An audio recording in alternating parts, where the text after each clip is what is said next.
आलू साग पनीर का भरता।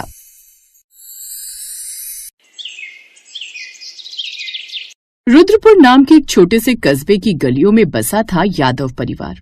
घर बड़ा था और परिवार भी। गंगा देवी के 2 बेटे और 2 बहुएं थी। एक शाम उस घर की रसोई में घर की बड़ी बहू सुनैना ने तय किया कि रात के खाने में आलू साग पनीर का भरता बनेगा। तभी छोटी बहू राधिका ने अपनी जेठानी को टोकते हुए कहा, दीदी आज आलू साग पनीर का भरता। आप जानती हैं ना, पिताजी तो ऐसी चटपटी चीजें पसंद ही नहीं करते, उन्हें हल्की सब्जी चाहिए। सुनैना मुस्कुराते हुए बोली, अरे भरता हल्का ही होता है राधिका, पालक और साग में तो सेहत है, पनीर से ताकत और आलू से स्वाद। मुझे तो लगता है सब खुश हो जाएंगे, अब तो भरता ही बनेगा। हाय, मुझे मेरे बचपन की याद सता जाती है सुन के। ये सुनते ही राधिका की आंखों में हल्की चिंगारी चमकी। मतलब आप अपने मन की ही बनाएंगी, चाहे किसी को अच्छा लगे या ना लगे। रसोई में दोनों की आवाजें आने लगी। तभी सासू माँ गंगा देवी रसोई में आती। क्या हो रहा है यहाँ? सुबह से कान खा रही हो दोनों, खाना बनाने आई हो या लड़ाई करने? माँ जी, मैं तो ये सोच रही थी कि आज आलू साग पनीर का खाना बना दूं, आलू साग पनीर का भरता बनाकर सबको खुश कर दूं। अरे सुनैना, तुम हमेशा नया नया करने चली जाती हो, कभी तो वही पुराना सादा खाना बना दिया करो। तुम्हारे ससुर को जरा भी मसालेदार पसंद नहीं और बच्चों का भी पेट खराब हो जाएगा इतनी तली चटपटी चीज से। तभी देवरानी झट से बोल पड़ी, देखा दीदी, मैं तो पहले ही कह रही थी।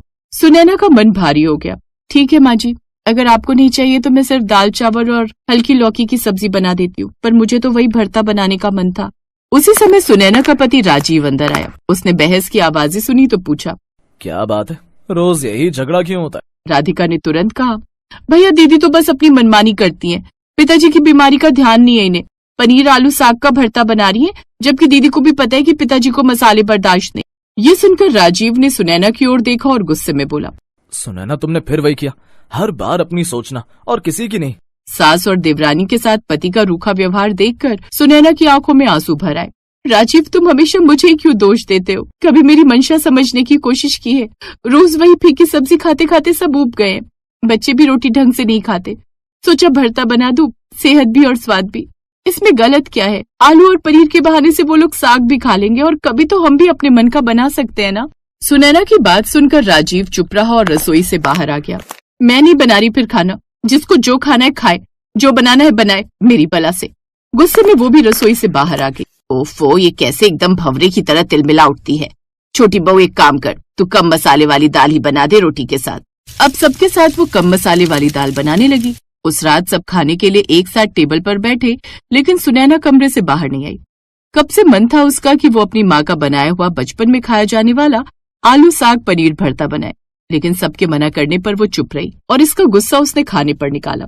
उस रोज ना तो उसने खाना बनाया और ना ही खाया। अगले दिन भी वो रसोई में गई और सबके लिए चाय बनाकर ले आई। फिर कुछ देर बाद, माँ जी नाश्ते में क्या बनाना है? इसमें पूछने वाली क्या बात है, जो तेरा दिल करे बना ले बहू। नहीं, बिल्कुल नहीं, अभी तो मैं अपनी पसंद का बना भी लूं, लेकिन फिर देवरानी के बहकावे में आप आकर कहेंगी कि ये क्यों बनाया वो बना। तो कहाँ की बात कहाँ ले जा रही है, और मेरे लिए तुम दोनों ही बराबर हो, समझी? तभी देवरानी भी वहाँ। मुझे तुम्हारी तरह कोई शौक नहीं है देवरानी जी, किसी को किसी के खिलाफ भड़काने का। अब आपकी लाडली बहू आ तो गई है, अब इसी से पूछ लो कि क्या बनाना है। मुझे क्या पता क्या बनाना है? क्यों, तुझे तो सब पता है ना कि क्या बनाना है, अब खुद ही बना लो। तुम तो वैसे भी मुझसे ज्यादा ही समझदार हो। हाँ वो तो मैं हूँ।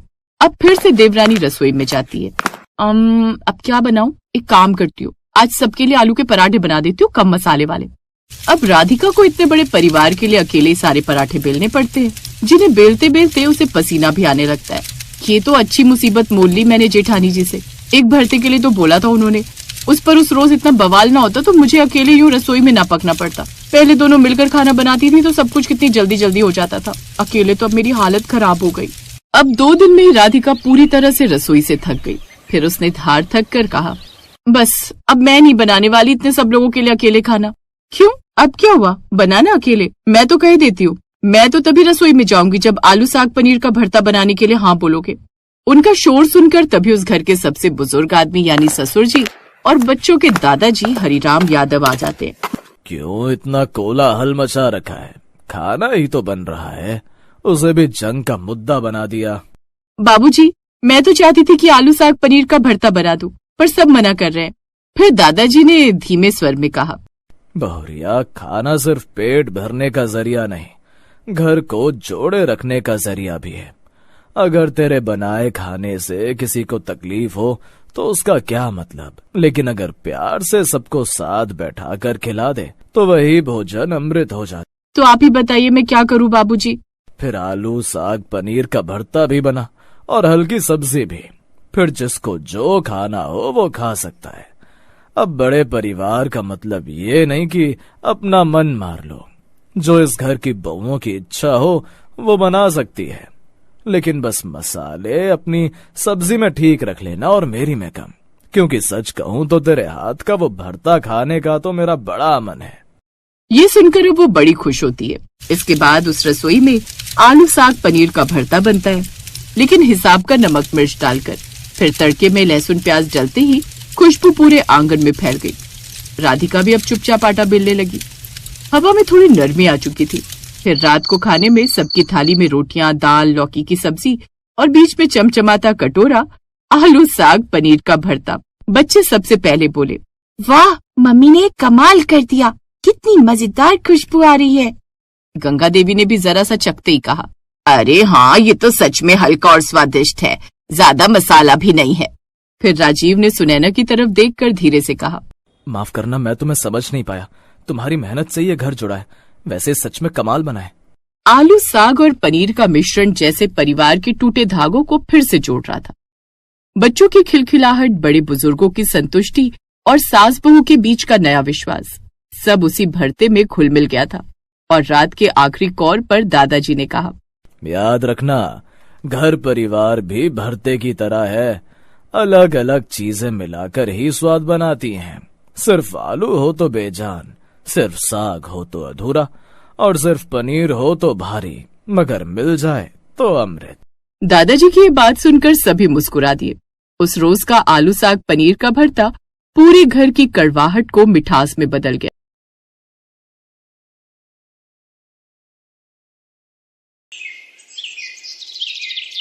पूजा की शादी के लिए उसके घर वाले लड़का देख रहे थे। इसी वजह से उसकी मम्मी उसे रसोई में कोई न कोई खाने की चीज बनाना सिखा रही थी। मम्मी मैं कितनी मर्जी कोशिश कर लूं, मैं ठीक से चावल नहीं बना पा रही हूँ।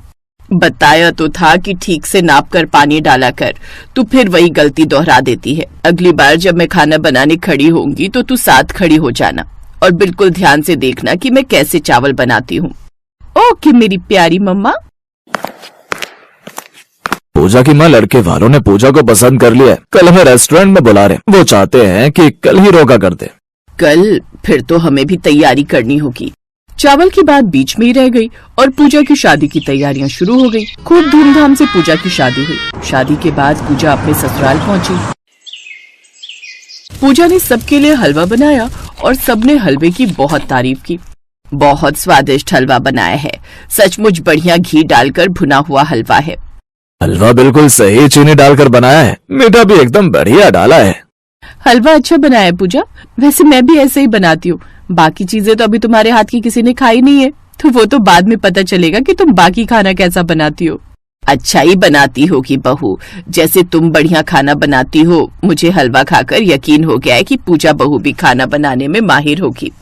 सास की बात सुनकर पूजा थोड़ी टेंशन में आ गई, क्योंकि वो जानती थी कि वो सब कुछ अच्छा बना सकती है, पर चावल बनाने के लिए अगर किसी ने कहा तो कहीं चावल खराब ना बन जाए। अगले कुछ दिन तक तो पूजा ने खाना नहीं बनाया, पर धीरे धीरे जब पूजा रसोई में खाना बनाने लगी तो ऐसे ही एक दिन,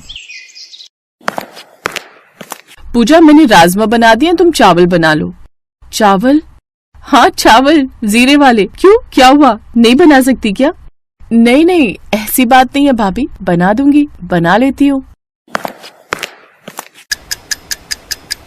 पर उसे यही चिंता थी कि उसके चावल खराब ना हो जाए। काफी देर तक पूजा सोच में डूबी रही। अचानक कुछ मेहमान मिलने के लिए आ जाते हैं। क्या बात है पूजा, तुमने अभी तक चावल नहीं बनाए? तुम्हें पता है ना मामा जी मामी जी वगैरह सब खाने के समय आए तो राजमा बने हुए हैं। तुम्हें एक चावल बनाने के लिए बोले, तुमने अभी तक वो भी गैस पर नहीं चढ़ाए। भाभी वो चावल भिगोए थे, बस बना ही रही हूँ। अब पूजा के पास चावल बनाने के सिवा और कोई चारा नहीं था, क्योंकि पहले ही अलका उसे 2 बार टोक चुकी थी। पूजा ने चावल बनाना शुरू किया। बीच बीच में उसकी जेठानी उसे देख रही थी। पूजा ऐसे काम नहीं चलेगा। देखो मैं इतने काम एक साथ कर लेती हूँ और एक तुम हो जो एक काम करने में घंटों लगा देती हो। अब जल्दी से चावल बना लो, मेहमानों के लिए खाना लगाना है। अलका बार बार उसे चावल के लिए बोलने आ रही थी, पर हर बार की तरह इस बार भी पूजा के चावल पूरी तरह से चिपक कर घुट गए थे। बन गए चावल? एक काम करो, तुम डाइनिंग टेबल पर ले आओ, मैंने सब कुछ लगा दिया है, मैं सलाद रख रही हूँ। पूजा ने चावल बर्तन में निकाले और सबके लिए डाइनिंग टेबल पर ले गई। अरे वाह, आज तो नई बहू के हाथ के चावल खाने को मिलेंगे। पूजा बहू, हमें पूरा यकीन है कि तुमने बढ़िया चावल बनाए होंगे। लाओ भाई, राजमा भी दो और चावल भी। पूजा चावल के बर्तन से ढक्कन हटाती है तो सब लोग जब चावल की तरफ देखते हैं तो हक्के बक्के रह जाते हैं। ये क्या है पूजा, तुमने तो चावल की जगह चावल का भरता बना दिया। ये कैसे घुटे हुए चिपके चावल बनाए? मुझे नहीं पता था कि तुम चावल नहीं चावल का भरता बनाओगी। सॉरी, ये सच है, मुझे चावल बनाने नहीं आते। कोई बात नहीं बहू, हम ऐसे ही मिक्स करके खा लेंगे। लाओ दे दो। मामी जी मैं दूसरे चावल बना लाती हूँ। अलका बहू, जाकर रोटी सेक लो।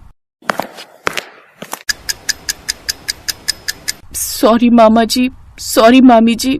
कोई बात नहीं बेटा, बार बार सॉरी मत बोलो, कभी कभी कुछ चीजें नहीं बनानी आती। देखो तो, हमने तो खा भी लिए। पूजा, अलका से रोटी ले आओ, उसने बना ली होगी। कुछ देर बाद जब मामा मामी चले गए तब अलका ने तूफान खड़ा कर दिया। आपको पता है देवर जी, पूजा ने दोपहर में चावल का भरता बना दिया था। इतनी शर्म आ रही थी मामा जी मामी जी के सामने। बताओ तो वो क्या सोच रहे होंगे कि छोटी बहू को चावल बनाने नहीं आते। पूजा की जेठानी इतना शोर मचाकर उसका अपमान कर रही थी कि पूजा की आंखों में आंसू आ गए। बस भी करो अलका, कितना सुनाओगी? अरे नहीं आते तो क्या हुआ, मैं बनाने सिखा दूंगी बहू को चावल। पूजा बहू, चिंता मत करो, आज जो गलती तुमसे हुई है उसके लिए पछतावा करने की कोई जरूरत नहीं। कुछ चीजें ऐसी होती हैं जो हम ठीक से बना ही नहीं पाते। अब मुझे ही देख लो, मैं जब भी आटा गूंथती हूँ तो मेरे से आटा ढीला हो जाता है, मैं आटा सख्त गूंथ ही नहीं पाती। अलका बहू, तुम भी तो कई बार जब कढ़ी बनाती हो तो कभी तो बहुत अच्छी बन जाती है, कभी बिल्कुल नहीं बनती। तो क्या इसमें तुम अपने लिए ढिंडोरा पीटती हो कि तुमसे चीज अच्छी नहीं बनी? और रही बात इन चावलों की, हम इन चावल का भरता ही बनाएंगे, एक नई रेसिपी। चलो पूजा बहू, रसोई में चलते हैं। तुम मुझे प्याज, टमाटर, हरी मिर्च, लहसुन, अदरक सब कुछ काट कर दो, मैं इन चावल का भरता बनाऊंगी। और कल से मेरी ड्यूटी शुरू होगी तुम्हें चावल बनाना सिखाने की।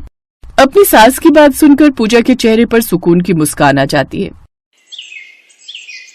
पूजा की सास चावल का भरता बनाती है क्योंकि वो जानती थी कि पूजा ने भले ही चावल घुटे हुए बनाए हैं पर दिल से बनाए हैं, इसलिए वो पूजा के बनाए हुए चावलों का मान रखती है और सबको चावल का भरता बहुत ही टेस्टी लगता है।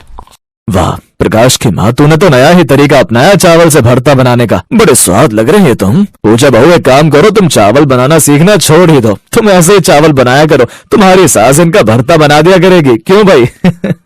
नहीं नहीं, चावल भी सीखेगी हमारी बहू।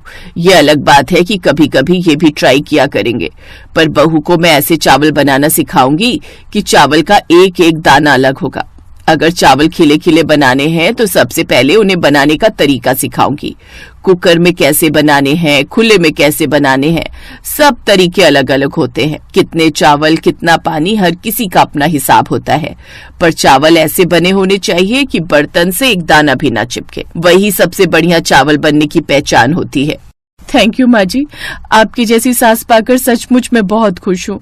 सॉरी पूजा, कल मैंने कुछ ज्यादा ही बोल दिया था, पर मैं भी तुम्हारी अच्छी वाली जेठानी हूँ।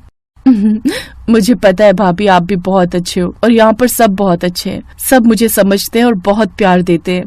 पूजा की सास उसे चावल बनाने का सही तरीका बताती है। कुछ दिनों बाद पूजा बहुत अच्छे बढ़िया खिले खिले चावल बनाना सीख जाती है, पर कभी कभी उसके ससुराल में अब चावल का भरता भी बनने लगा, क्योंकि कहीं न कहीं पूजा के हाथ के बने चिपके चावल एक नई पसंदीदा डिश बन गए थे।